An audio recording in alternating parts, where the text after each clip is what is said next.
Welcome back to ABA Beyond the Data. I'm your host, Jay Burton, BCBA, and more importantly, the dad of two awesome boys who just happen to be on the autism spectrum.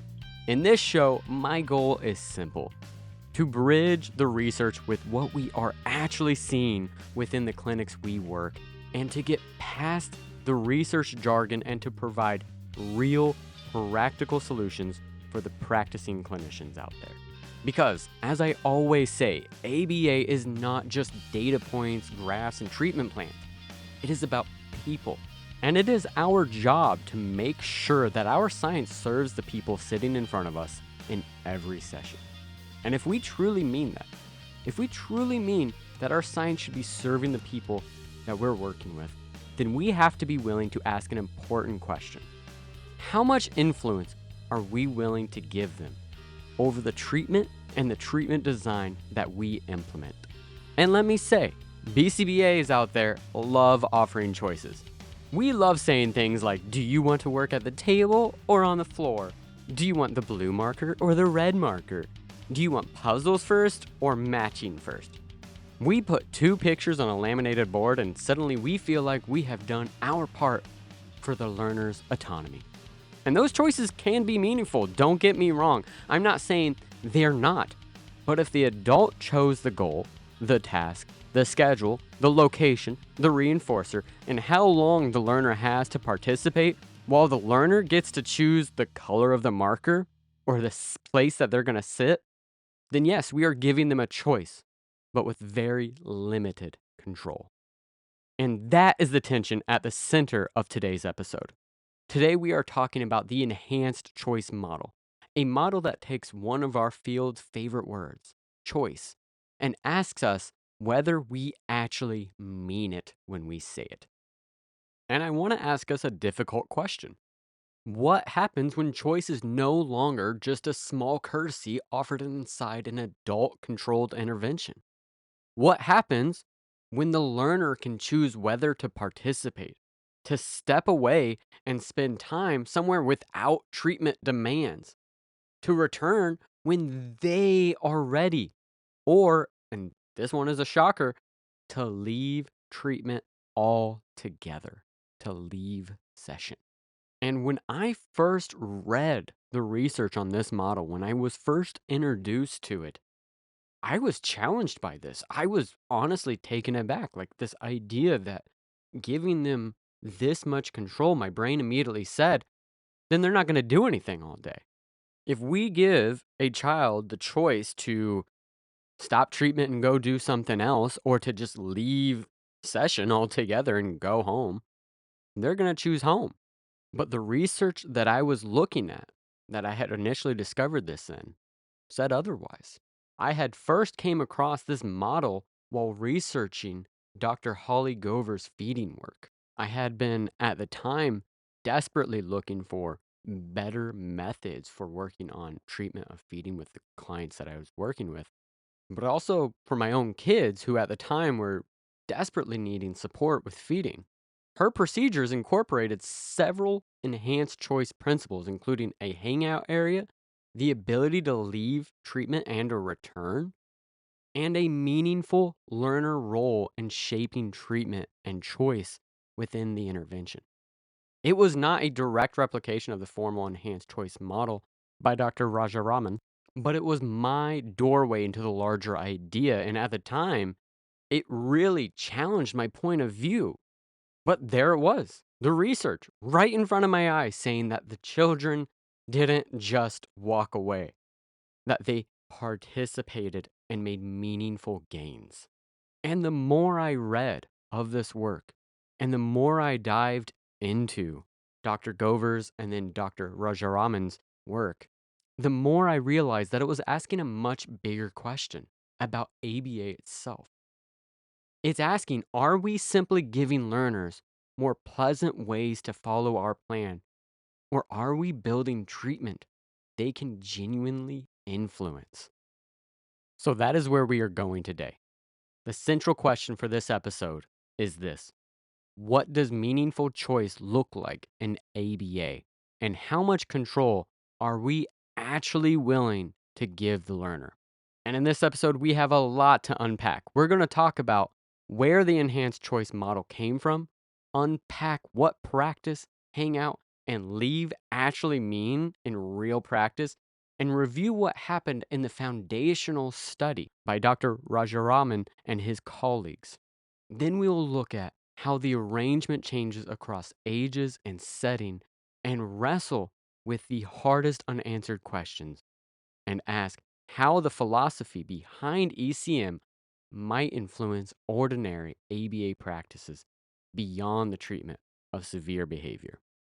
But before we move into those very exciting questions, a quick CU reminder.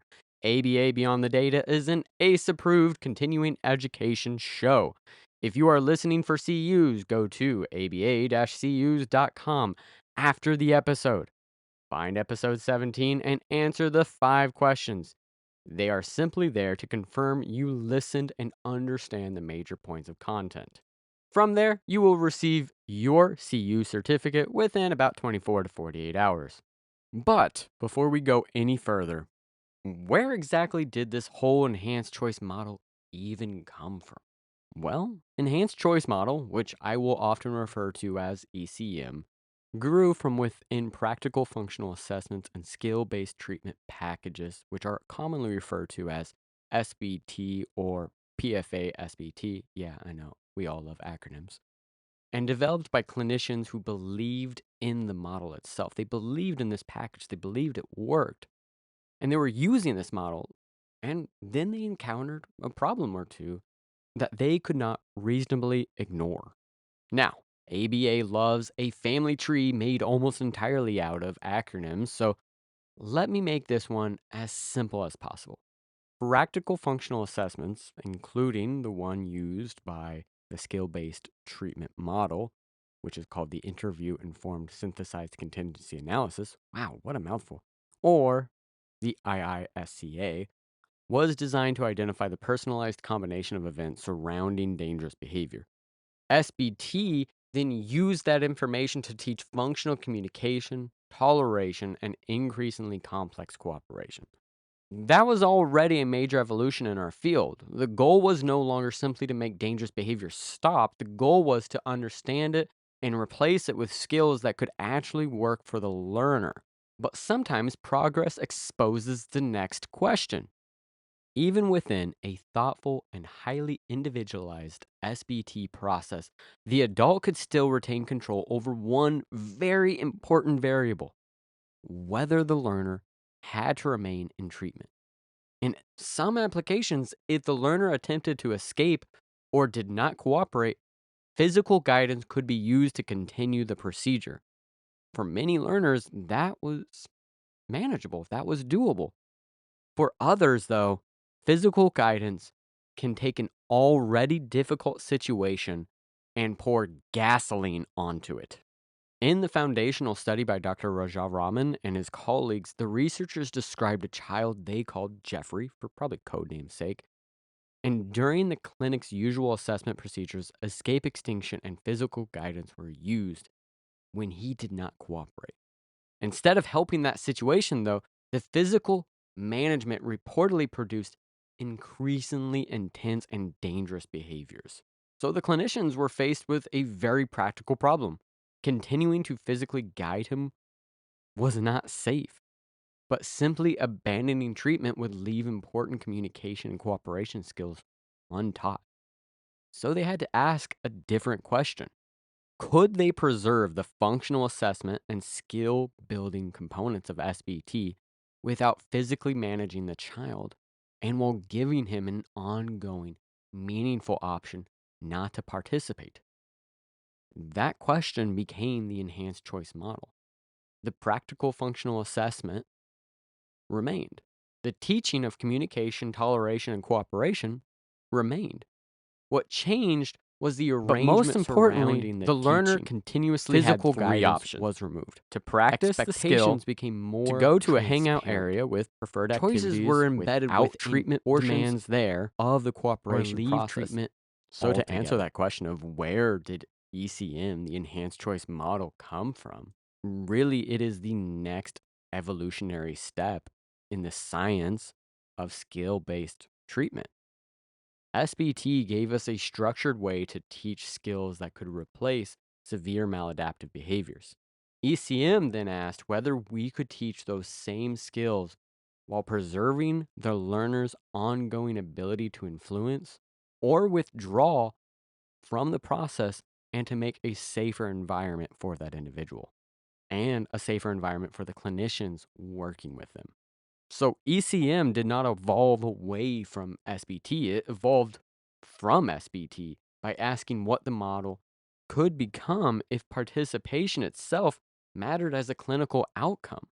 Now, before we burrow any deeper into ECM, I think it is important that we all understand some basic components of skill based training. Now, I covered SBT very thoroughly in episode 5, so I'm not going to reteach the entire thing here. That episode on itself is a great episode, and I highly encourage everyone listen to it before they listen to this. However, I think to make it easier for everyone, we will break it down a little bit here. So, in simple terms, SBT, instead of simply trying to suppress dangerous behaviors, tries to teach safer and more effective ways to communicate for the same outcome. Then its goal is to gradually teach the learner to tolerate delays, denials, disappointments, or changes in plans. From there, it's building cooperation with increasingly challenging expectations under the same conditions that previously evoked the specific problem behaviors that we're trying to reduce. That is about as brief as you can be on it, and I highly encourage everyone to go and listen to episode 5. It's honestly one of my favorite episodes. And honestly, if you don't know skill based treatment, honestly, it is a wonderful package to learn about, even if you don't work within severe behavior. SBT has been incredibly influential on the field. And there is a reason for that. It is function based, individualized, structured, and measurable. Published outcomes have included major reductions in severe challenging behaviors alongside the development of communication, toleration, cooperation, all while doing it in a safer and more humane way. So ECM wants to hold on to all of that. It wants to preserve the effectiveness while reducing the parts that may create unnecessary risk or take too much control away from the learner. And this direction fits directly into a larger trauma informed shift within behavior analysis. In a separate conceptual paper, Raja Raman and his colleagues described 4 commitments from trauma informed care in ABA. We acknowledge that trauma may have occurred and may affect responding. We establish physical and emotional safety and build trust. We promote choice and shared governance. And we continue doing what behavior analysis should do well: build useful skills. That paper had also asked us to expand what we mean by safety. Physical safety is essential. We have to prevent injury. That is essential for what we're doing. But a procedure can prevent injury in the moment while still teaching the learner that a certain adult, room, table, or treatment signal predicts a loss of control. For instance, think about a child who is safely blocked from leaving a work area. No one is injured. The staff followed the plan exactly. From a narrow physical safety standpoint, the procedure worked.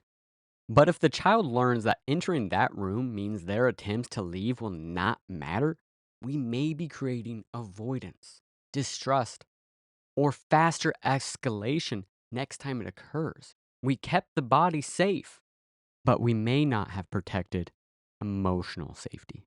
And I'm not saying that to make us stop blocking elopements. Please don't do that. But to press the concept onto an event we typically see in our practices day to day. Because emotional safety is harder to place neatly on a data sheet.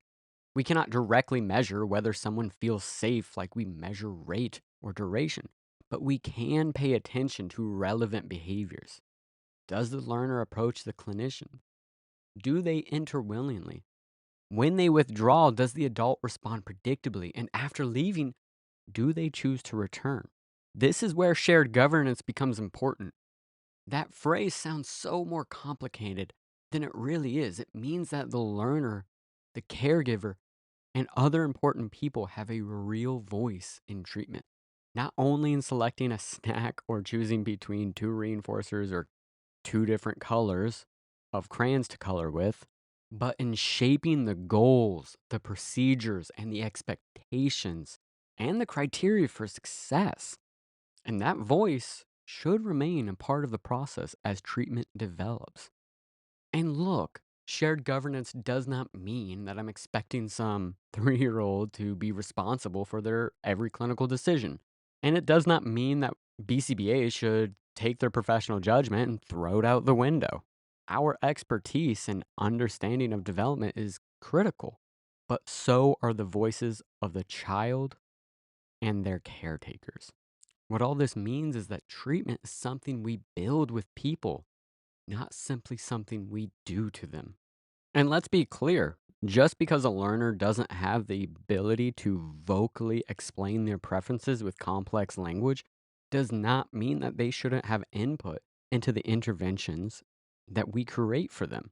Instead, we need to be more mindful of the non vocal language that is being presented by them. We need to look at things like approach, avoidance, withdrawals, and return, and we need to take time to really critically look at where their enjoyment and where their fulfillment is. That makes me think of this one BCBA years back that I worked with that was having this little girl learn to play with a baby doll. But this little girl had zero interest in these dolls. She loved farm animals, dinosaurs, and cars. And had that BCBA been mindful of this child's engagement with these things, she would have developed programs that were more in line with the interests of the child. And that child would have likely made significantly more progress. I do this all the time with the littles I work with. I see a kiddo that has a huge interest in lining up cars. Well, you better bet my first motor imitation target with objects is going to be with those cars. Now, look, emotional safety in trauma informed care also means being honest with what is going to happen during session. The learner should not discover the hardest part of treatment only after they are stuck in it. Expectations, options, and reinforcement should be clear throughout the process. When something changes, the learner should be prepared as much as their communication level allows. And that means being creative in our communication, especially with individuals that struggle with vocal communication. Visual supports and using real 3D objects, like a diaper to signal that it's time to be changed, are critical for our youngest cohorts. And so when we look at the ECM model, what they are truly trying to increase is physical safety, emotional safety, and shared governance. And because of that, it has to lead to a broader definition of success. It cannot just be measuring dangerous behaviors and whether or not they decreased and whether or not communication, toleration, cooperation increased. Those measures are critically important, but ECM asks us to measure more.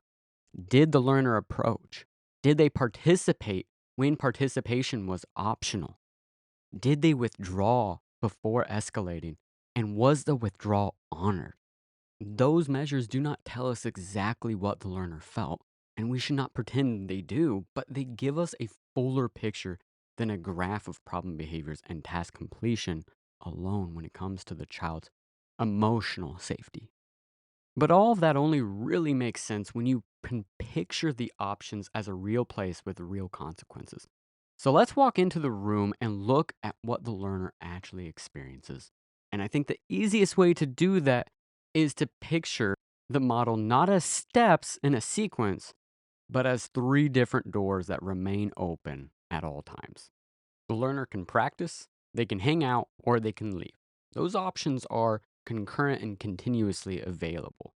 They are not stages the learner moves through in order. Hangout is not something they unlock after 10 minutes of practice, and leave is not reserved for the end of the appointment. The learner can move among the options while the process is happening. So let's start with practice. Practice is the actual treatment context. This is where the skill based treatment occurs. The learner practices functional communication, tolerating delays or denial, and gradually cooperating with expectations that have historically been difficult for them. The analyst is still arranging reinforcements for those skills, carefully increasing the challenges and using data to decide when to move forward. So, practice is the real teaching and the real challenge. It is the core of skill based training. At certain points, the analyst intentionally interrupts or delays reinforcement, presents expectations, and creates the type of conditions that has previously evoked the problem behaviors. That is necessary because we cannot teach someone to navigate disappointment, transitions, or difficult expectations without eventually bringing them into contact with some version of those experiences. The difference is that ECM does not make staying in the context the learner's only option. And there is an accuracy point here that I think is really important because enhanced choice model is sometimes casually described as extinction free. That is not quite what happened in the original study by Dr. Rajaraman and Dr. Hanley. The practice context was hands off, but it was not contingency free. If problem behavior or non cooperation occurred, positive reinforcement could still be withheld and vocal or gestural prompts could be presented again. Problem behaviors did not simply produce the same reinforcement that treatment was trying to place under the control of communication and cooperation. What changed was that physical guidance was not used, and the learner did not have to remain in practice while that contingency continued. They could move into one of the other available contexts. That is a meaningful difference, but we should describe it honestly. Hands off does not mean nothing was withheld. It doesn't mean every response contacted reinforcement or that extinction was completely removed from the arrangement. Okay, and the second option, or door, if you will, was the hangout spot. This was a separate area where the treatment's evocative conditions and skill building expectations were absent. In the original clinic arrangement, it was physically located in another room, completely separate from the practice area. Preferred activities were available. The child could bring items with them, and they could interact with the adults. Hangout did not have to be earned. The learner did not need to finish one more task, use a perfectly worded break request, or engage in a dangerous behavior before the adult decided the situation was too serious. They could ask to hang out, or they could simply walk into the hangout room. In fact, the researchers noted that leaving practice without permission might still meet the operational definition of elopement for some children, but that label did not cancel the choice itself, right? The child was still allowed to enter the hangout. And I think that detail matters. We can collect data on the topography and still respond to what the behavior is communicating. Calling movement elopement does not automatically mean our job is to block it and return the learner to the table. And let's be clear that once the child entered the hangout spot, the treatment demands stayed behind. The analyst did not follow them into the room holding the worksheets and say, "That's fine, we can finish it over here, guys." No, cooperation expectations from practice were presented there. They're not presented in the hangout spot. The child could remain, interact, and move around, bring preferred items, and leave the space when they chose. Now, during the hangout time, they were not left completely alone. The demands didn't just fade out 100%, to be honest. About every 5 minutes, the analyst or the clinician or technician that was working with the child would neutrally present the options again to go back to work, to stay, or to leave. But the word neutrally is very important here. That is a reminder that practice and leaving remained available, not a 5 minute sales pitch for returning to treatment. If every reminder becomes, "Are you ready now? How about now? Come on, we're almost done." Well, then Hangout quietly turns into another place where the demand is still following the learner. I like to think of it as we want to remind the learner and not nag the learner. Okay, and then there's the leave option. In outpatient clinic, leave meant the appointment ended and the child left with their parent. This was not an all done card followed by 5 more demands or packing up slowly while the adult negotiated or lectured in the parking lot about making better choices next time. Parents agreed ahead of time that if the child selected leave, they would honor it without trying to talk them out of it.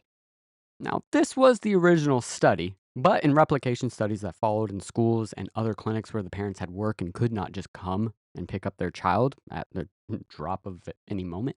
Leave would mean different things, such as returning to the child's regular classroom in the school replication studies and in other clinic replications where parents could not pick up. It meant going back to typical therapy where the demands that typically evoked the problem behaviors that they were trying to reduce were no longer being presented. So the exact destination can change across settings, but the consequence has to be real. If leave does not meaningfully change what happens next, then leave is just a word on a card. If we leave the quote unquote practice area and the hangout area and we go back to session, but that session is filled with the same sort of evocative stimulus inputs that lead to the problem behaviors themselves, then guess what? That wasn't a real leave. Now, I want to go back to the practice area for a second because there is another key aspect that is critical, and that is developing choice within the practice context as well. On some cooperation trials, not every trial, and especially occurring during the early aspect of intervention, the learner could choose what they worked on, where they worked on, or how they completed the activity. Maybe the choice was reading versus writing, working at a desk versus working on the floor, or writing independently versus dictating while the analyst wrote. Now, something that I saw in replication studies that I absolutely loved and have put into my own practices is allowing them to choose, but making reinforcement level dependent what they chose and the completion of it. So, for example, let's imagine that we have a child who has a huge aversion to working at the table. At this point, the child's already progressed through functional communication aspects of SBT, such as the omnibus mand and then shaped communication. And we've already completed tolerance training, such as tolerating denials and short bursts of denied access to escape. And we're starting to shift into contextually appropriate behaviors and cooperation.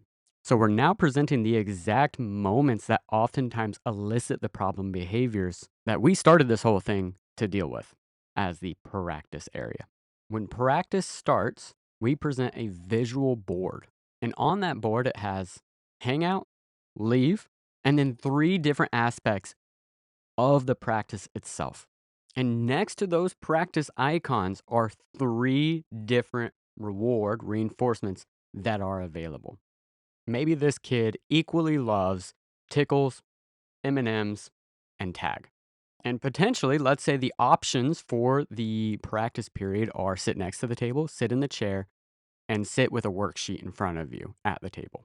So if the child picks sitting next to the table, they get one of the items. It can just be whichever one, and you can let them choose. If he sits at the table, boom, you get 2 aspects of the reinforcement.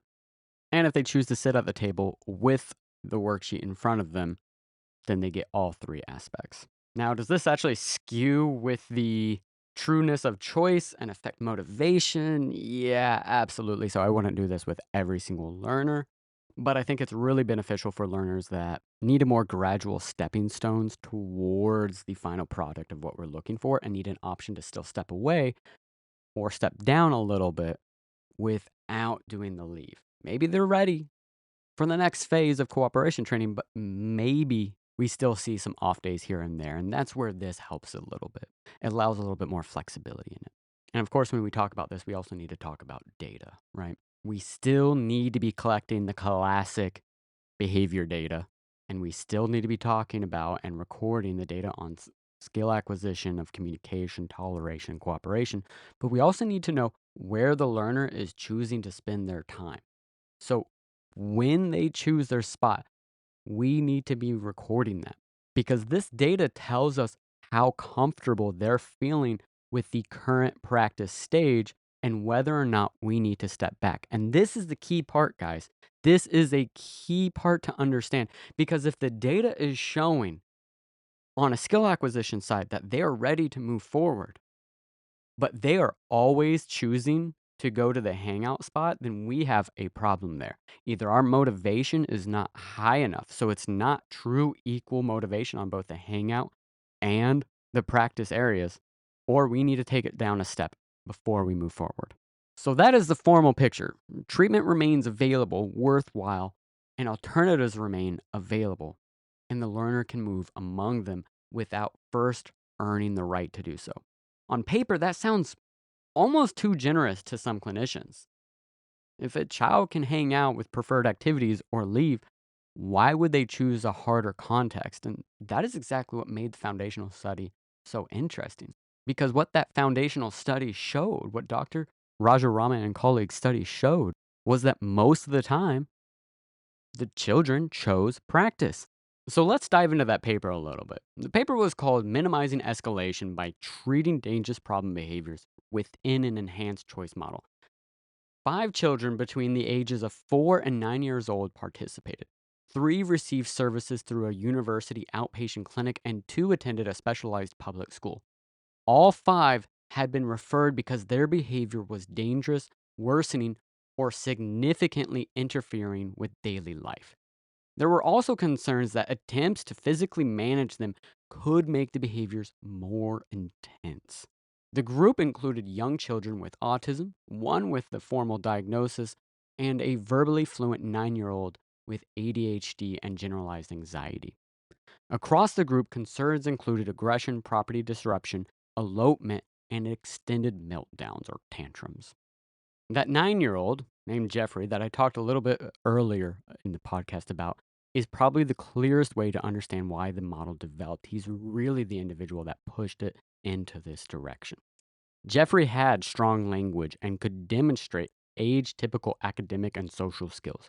But when adults directed him, offered help that he didn't want, or failed to listen to him, situations would escalate rapidly.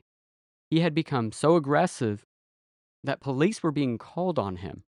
Jeffrey originally entered the clinic under more conventional procedures. During his early functional analysis, escape, extinction, and physical guidance were the ones that they went to. But instead of containing the situation, that physical direction procedure escalated it to an unsafe level. And that is what pushed the team towards the enhanced arrangement. So ECM, as I said earlier, did not come out of some abstract conversation about dignity. Dignity matters, but it also began with a concrete clinical problem. The standard process was creating a level of risk that the team could not safely manage.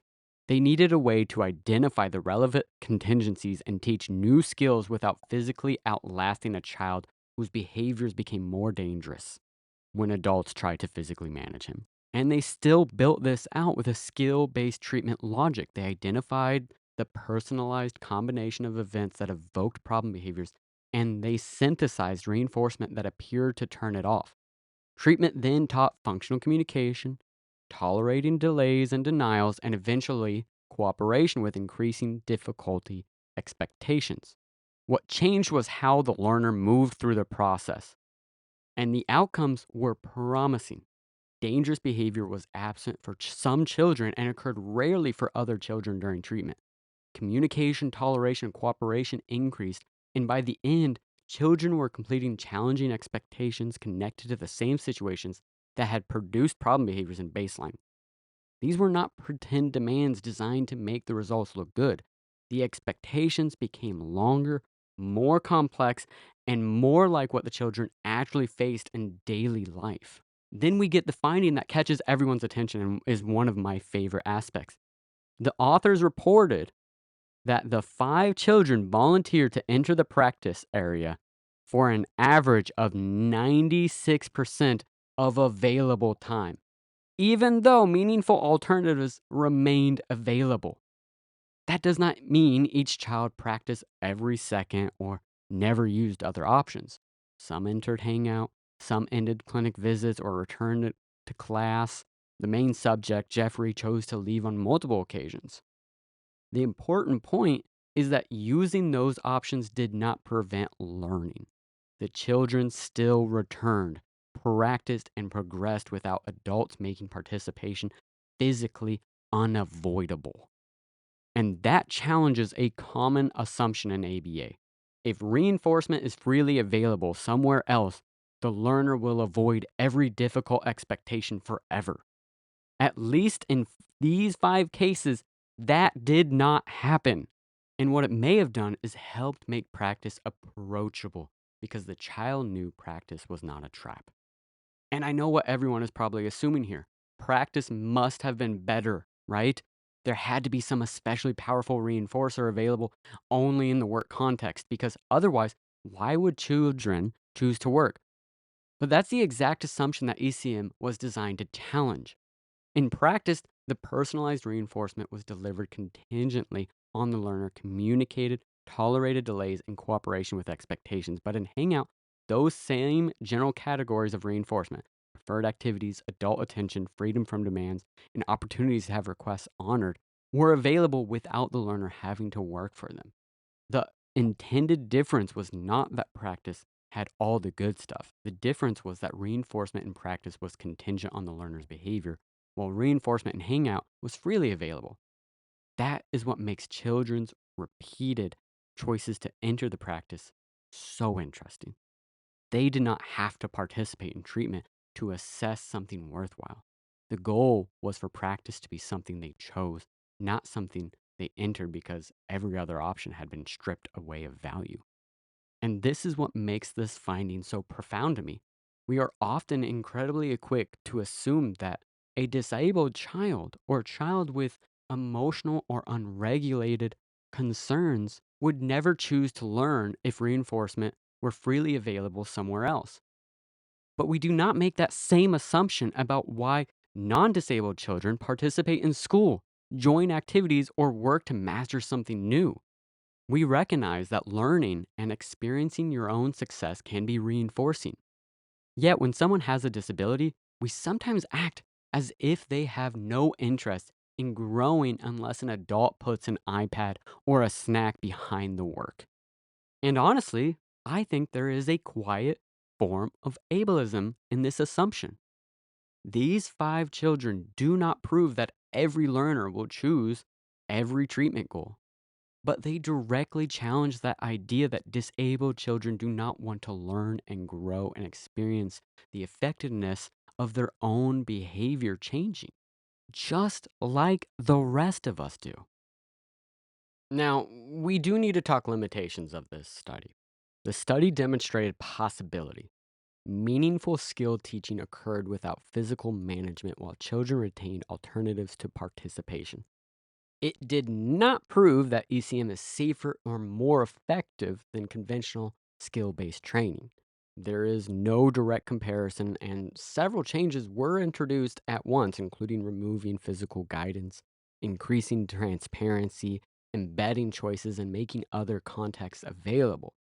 We cannot say which component produced the outcomes or whether every component was necessary. That is a real limitation. And this is a small, carefully selected group supported by highly trained teams and substantial BCBA involvement. That does not diminish the findings, but it does make scaling the model a real question. We also have to interpret the children's choices carefully. Practice and Hangout did not always offer reinforcement of perfectly equal quality, and social validity reports came primarily from caregivers and teachers. Choosing practice is meaningful behavioral evidence, but it does not prove that the children preferred treatment in itself or tell us everything about their experience. So here is the most defensible conclusion for this study. In these five cases, meaningful skills increased, dangerous behaviors remained rare or absent, and learners usually chose practice while worthwhile alternatives remained available. That is significant. It does not establish that ECM is the best for every learner. It shows that for these children, substantial progress did not require forced participation or physical management. So those cases establish the foundation. The next question is what enhanced choices looks like across different ages, communication abilities, settings, and service models. Because the reality is that enhanced choice cannot look exactly the same for every learner. A 4-year-old, a verbally fluent teenager, and someone using an AAC device may have meaningful ways to approach, participate, withdraw, and return, but those responses may look completely different for each of those individuals. And the options need to be individualized for each learner so that they can be clear enough to that individual so that they can tell them apart. If practice and hangout happen in the same chair with the same adult and the same materials on the table, we may understand the distinctions because we're the adults, we wrote the plan, but the learner may not. And with young children, I would make that arrangement as visible and concrete as possible. Practice may happen at one small table while a separate area contains preferred activities without teaching demands. Well defined pictures, objects, 3D objects that the child can actually see or hold, AAC icons, colored rugs. I love that idea, having different rugs for different locations, or simply moving between spaces can make these options more understandable for a young child. And the reality is that a child may need to experience each option before either one really means anything to them. And withdrawal is just as important to match the learner to. A child may hand us an all done card, and that could work for a lot of kids. But we might also need to accept pushing back a chair, closing the activity book, or just simply walking to another area to identify that they need out of this. And yeah, over time, we can teach clear responses, but we should not wait for perfect language when the child's behavior is already clear. A 4-year old does not need to explain the philosophy of assent before walking away counts as walking away. Now, I do want to separate the actual research of ECM from its practical application of its principles. ECM is relatively new. Research has not tested every version we might create inside a full day early intervention clinic. In the research, leave could end the appointment. That's not going to be possible for a child who's scheduled to be in the clinic all day long while their parents are at work. Recently, I adopted these principles for a kindergarten age child who attended full time over the summer. This kiddo was extremely close to being school ready and, quote unquote, graduating from our program. But table work, especially anything involving worksheets, still produced significant behaviors that had limited his ability to participate in school thus far. Now, as we all know, because of insurance requirements, we cannot target academic skills, which were the real specific area that was triggering the behaviors. But I was not teaching letters, numbers, or academic content. We were working on school readiness skills, gathering his pencils and supplies, sitting in a structured environment, attending to paperwork, and gradually completing longer activities. And essentially, all I did was brought an age appropriate workbook and replicated the routine as closely as possible to what it would be in the school environment. He could enter the practice area and work for either the tablet or a game of tag, or he could choose the hangout area where he had free access to magnet tiles and trains, which those options were actually pretty comparable for this kiddo. And we started pretty low. I mean, we were tracing one letter. That was it. And from there, we gradually moved to two letters, one line, a line and a half, then two lines. And over about 3 months, he could complete three age appropriate worksheets without any problem behaviors. Throughout that process, he could ask to be all done. He could walk away or move to the hangout at any moment. But leaving the clinic was just not realistic because his parents were at work. So for him, the leave option meant exiting the workroom and returning to another scheduled area. Over the entire summer, I believe he chose to leave the room completely only once. And early on, he selected the hangout around 20% of the time, but quickly that decreased. We did not accomplish that by making hangout worse or removing the options. We kept practice manageable and gradually built the expectations. Just like in skill based treatment, you do not throw the entire worksheet at the kiddo on day one. You start with one letter and build step by step. Over time, he increasingly chose to stay and participate. Now, outside of the clinic environment, I gotta be honest, I have much less experience implementing this model or its principles into different environments. But the research is there. Stavs and colleagues tested ECM with 3 elementary age students in a public school, and in it, communication, toleration, and cooperation increased. Severe behaviors remained rare, and students generally chose practice over the break area or their classrooms.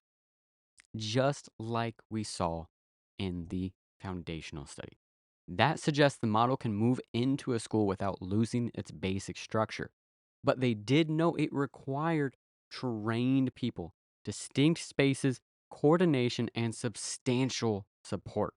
A school might be able to offer three different options of locations, but it can become real difficult when the model suddenly meets a crowded hallway, right? Or, which is the real reality, when staffing can't meet it. So this might work in a school with a good amount of space in it and that allows a ABA program with more staffing to come into the school environment. And then we can talk about the home environment, which creates its own set of challenges because treatment, hangout, and family life may all be only a few feet apart. In a study by Metros and colleagues, ECM was added for a 7-year-old after his mother became uncomfortable with extinction procedures. And again, we saw positive results. But the concern here that the author pointed out was that we really needed to make this environment clear. Because obviously, you can't leave home. So, what does leave mean there? Well, the home deserves special thought because it is not just another treatment setting, it is where the learner lives with their family. If every room becomes a teaching space and every parent interaction becomes treatment, then leave quietly disappears. The first strategy then is to protect some part of the home from treatment. Home should not become a clinic where you also happen to sleep and live. So that may mean using ECM only during short, predictable teaching periods. Practice should occur at one table or on one mat or with one recognizable set of materials. And hangout, well, hangout is a lot easier to do because a lot of the home is hangout areas naturally. So hangout can be the couch, it can be the play area, it can be the backyard, or wherever worthwhile activities can remain truly separate from the practice areas. I wouldn't make it the dining room, right? Or the kitchen, right? There's naturally a lot of demands in those locations, whether they're social or actual work to be done. And leave should mean that the materials are gone and the location that they were doing the work in, they move away from. The exact spaces matter less than making the boundaries clear and honoring them. Because rooms at home serve several purposes. Visual cues can really help here, guys. A colored mat, a small sign, a specific container for all the materials that you can just snap a lid onto, and the practice area is gone. These might sound small, but they can really signal to the learner that practice is over. Because the learner should not have to guess whether sitting on the couch means hang out or whether a worksheet is about to appear from behind a pillow. And the families also need a clearly defined withdrawal repertoire. They may be saying no, selecting an AAC icon, handing over all done, closing the material, or moving toward hangout. Everyone should know what counts and what happens next. If mom honors the response but dad gives three or more prompts, the learner does not have a reliable way to influence the interactions he's incurring. And practice should remain brief, transparent, and absolutely manageable. The learner can know what will happen, how much is expected, and also what options remain available. Parents can also offer control over the order things happen, the materials that we use, or the pace while gradually shaping more difficult skills. The goal here is to make practice something the learner will repeatedly choose. Well, the most important thing with the parents is that they really have to buy into this. And I would say the last recommendation I have for the home is that the parent child relationship needs to be protected. Parents should not feel responsible for running treatment all day long. Coaching can focus on a few routines that matter to the family while accounting for sibling, meal schedules, and the thousand other things that parents have to deal with. I've said this 1,000 times on this show. If your intervention can't be ran by the parents effectively, then you need to change the intervention and not simply blame the parents for not being on board. So the form may change across settings, but the key aspect is that the principles remain the same and that leave is honored. That might mean walking into another room, returning to class, closing a laptop, or negotiating a different goal. But here's the thing, The more we adapt ECM to real clinics, schools, and homes, the more difficult the questions become because putting three pictures on a board does not automatically create three meaningful choices. And that word, meaningful, is doing a lot of work here. Choice does not require a world without influence. As behavior analysts, we are always influencing choice through reinforcement, effort, delay, learning history, and how we arrange the environment. The goal cannot be to create some perfectly neutral choice. The goal is to provide more than one viable path. Make the contingencies transparent and ensure that withdrawal doesn't carry an unnecessary cost. And that last part matters because staff can technically offer a choice while socially punishing one of the answers. If the learner can choose hangout only after surviving our disappointment, or a lecture, or 5 attempts to change their mind, we added a social price to saying no.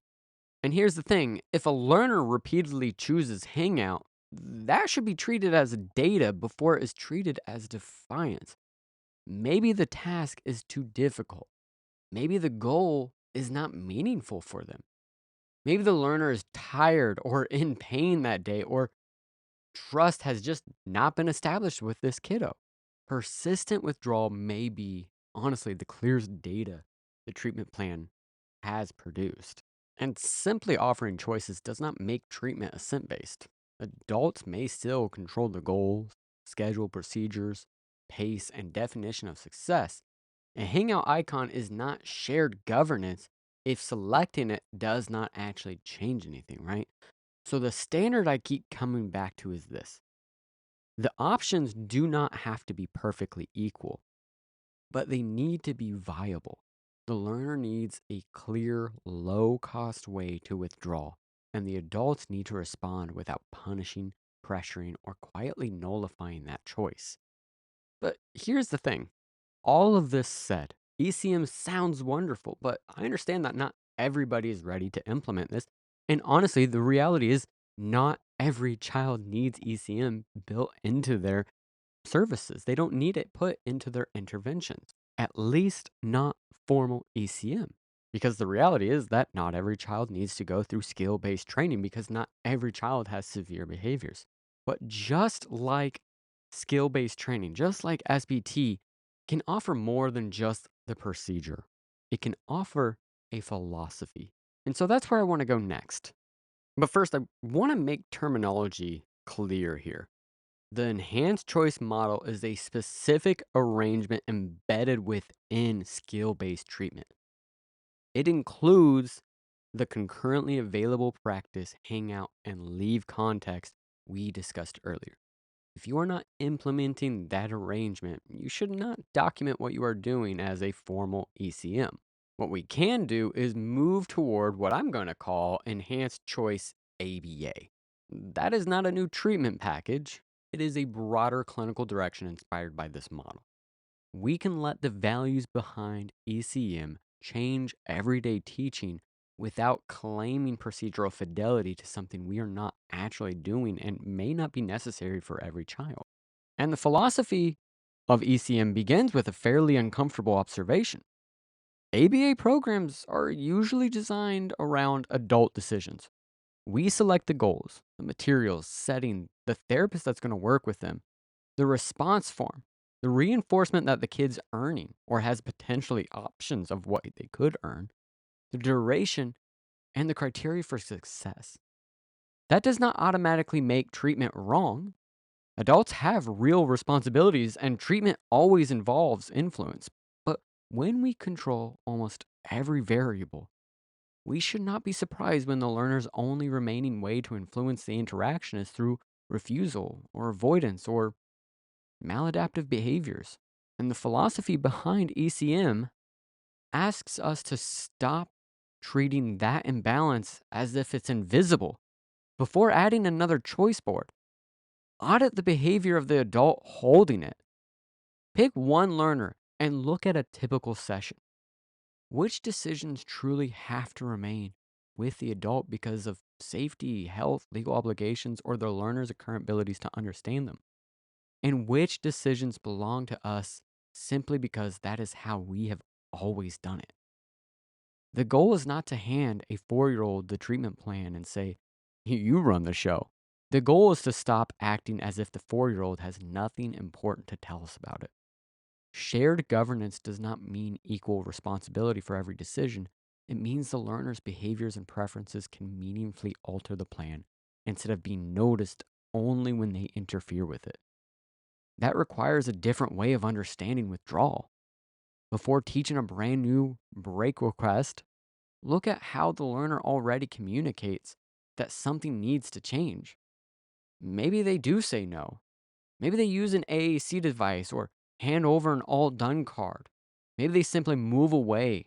Whatever it is, it's our responsibility to pay attention to those. And we should begin with curiosity rather than assuming communication does not count because we did not teach it. And then the hard part is that we have to decide on our own to allow that communication to actually work. We have to give up that control. It doesn't mean forever, but it means as the child works up to their toleration of building that communication and being able to handle delays, we have to give over a little control. And this is another philosophy behind ECM that many of us need to shift, which is that no is not automatically a treatment failure. It is information, and withdrawal is not breaking the protocol. It is simply a data set that the protocol is not working. It's likely actually your clearest data point. And that doesn't mean abandoning meaningful teaching at the first signs of difficulty. Enhanced choice asks us whether we can preserve the goal while loosening our control over the route. A learner may still need to transition to tolerate healthcare or develop communication or build independence, but perhaps they can influence the materials, the response method, or the pace. Or perhaps we can adjust the protocol itself and break it into its smaller steps rather than just simply expecting the end result on day one. And when the child does not respond in the exact way that we're hoping, and then we go in and physically prompt through it. Instead, step it down and find the area that the child can do and build up from there. So, in many ways, control isn't just a simple one level principle, it's multi tiered. There's what we actually see and hear, and then there's what we've actually built into the programming. When a child resists or shows an inability to tolerate where we're at the intervention, that is their communication, and it is our job to respond to that communication by taking a step down when it's necessary to build them back up. And we can organize all of this around a few key principles. The first is that adult control should be intentional, not automatic. The question is not how many choices did I offer? It is why am I making this decision? Is it safety? Is it health? Or is it the learner's understanding may require adult control at this point? When they do not, we should ask what influences can be returned to the child. Even when the goal is necessary, the route does not have to belong entirely to us. The second principle is that communication becomes meaningful when it changes something. An all done icon is followed by 5 more demands is not an effective voice. If we say the learner can influence treatment, their response must predictably alter the environment while things are still calm. For a younger or less vocal learner, influence may appear through approach, engagement, withdrawal, or return. And those responses do tell us a lot. They don't tell us everything, but it is enough to help us shape the interventions around it. The third principle is that a choice is only as real as its alternatives. A pause is not genuine if preferred activities disappear, demands continue, or adult communicates disappointment in what they chose to do. When one answer produces pressure or punishment, we have added a price to that choice. And the fourth principle is that withdrawal is feedback, not automatically treatment failure. No may signal difficulty, poor timing, low value, or weak trust. We do not have to abandon every important goal, but we should investigate before making refusal harder. The goal is to create conditions that the learner is willing to return to. And the fifth and final principle is that we should measure what we value. Completion and problem behaviors matter, but approach, withdrawal, emotional responding, and voluntary return may show whether participation is becoming more willing and sustainable over the long term. And that places the adults implementing the interventions inside the treatment plan. A choice rich plan will fail if adults treat every withdrawal as a fidelity error or turn every pause into a negotiation. So, what can you bring with you on Monday morning from all this? Is what choices can I add? What control am I holding and why? That is enhanced choice ABA. The goal is no longer only to create a program the learner can complete, it is to create one they can increasingly influence, help build, and whenever reasonably possible, continue to choose. And that is what I mean by moving toward enhanced choice ABA. It is not pretending every clinic is formally implementing ECM. Heck, not every case needs ECM. It is letting the model change what we notice, what we measure, and how much control we automatically keep for ourselves. Every choice occurs within a history and an environment, but meaningful control is still clinically real. A learner can have viable alternatives. Their withdrawal can change the interaction, and their return can be voluntary. Enhanced choice is not simply another protocol to place in a treatment plan. It asks us to rewire how we understand our role. For years, the conversation around assent has often focused on whether we notice the learner saying yes or no. ECM represents a natural next step. It asks us to build treatment so that yes and no actually do something. That breaks have meaning beyond sitting quietly while the next demand comes. ECM is one specific model within a broader movement toward assent-based and trauma-informed care. It is not the only way forward, and it is not the automatical ethical replacement for every child.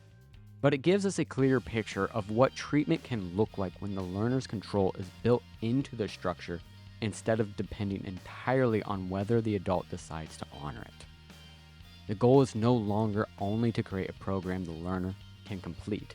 It is to create a program they can increasingly influence, help build, and whenever reasonably possible, continue to choose. And it is trusting that, just like you and I, the kiddos we work with do want to learn and grow. That is the shift I hope stays with you. Well, guys, that wraps up our episode on the enhanced choice model. If you are listening for CEUs, head over to aba-ceus.com, find this episode, and answer the 5 questions. Once your submission is reviewed, your certificate will be emailed to you to the address you provided within about 24 to 48 hours.